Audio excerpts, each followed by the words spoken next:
Վարչապետ Դեյվիդ Քեմերոնը դեռևս իր ընտրարշավի ժամանակ էր շեշտը դնում Եվրամիությունից Մեծ Բրիտանիան դուրս բերելու հարցով հանրաքվե անցկացնելու վրա։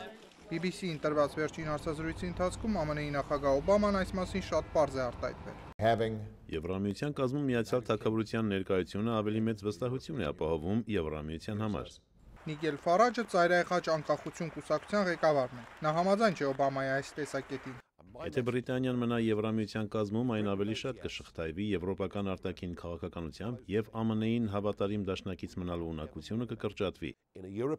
Սակայն Վաշինգտոնում գործող եվրոպական հարցերով Ատլանտյան խորհրդի մասնագետ Ֆրան Բոուելի կարծիքով Մեծ Բրիտանիան ավելի արդյունավետ դաշնակից է Եվրոպական միության կազմում։ Կարծում եմ Մեծ Բրիտանիան ավելի ազդեցիկ է, երբ այն իր ուղղորդիչ դերն ունի Եվրոմիության կազմում։ Լոնդոնը մեծ դերակատարություն ունի Եվրոմիության արտաքին ու անվտանգության քաղաքականության կողմնորոշման մեջ։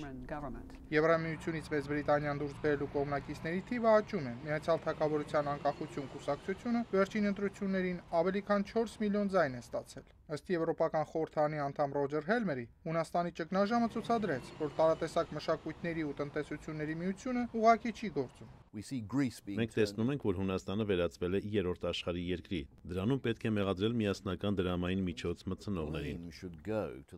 Ադրիանո Բոսսոնին եվրոպական Ստրատվոր աշխարհաքաղաքական վերլուծությունների կենտրոնի մասնագետ է։ Ըստ նրա Լոնդոնը ռազմավարական շահ ունի Եվրոպական միության կազմում մնալու ու մայրցամաքային հարցերը որոշելու գործում։ Դա կարող է լինել կամ լիիրավ անդամության կամ պայմանագրային հիմունքներով, որը թույլ կտա Մեծ Բրիտանիային մնալ ազատ առևտրի գոտում։ Քեմերոնը խոստացել է անցկացնել հանրաքվեն մինչև 2017 թվականը։ Տիգրան Մարտիրոսյան, Ամերիկայի ձայն, Վաշինգտոնից։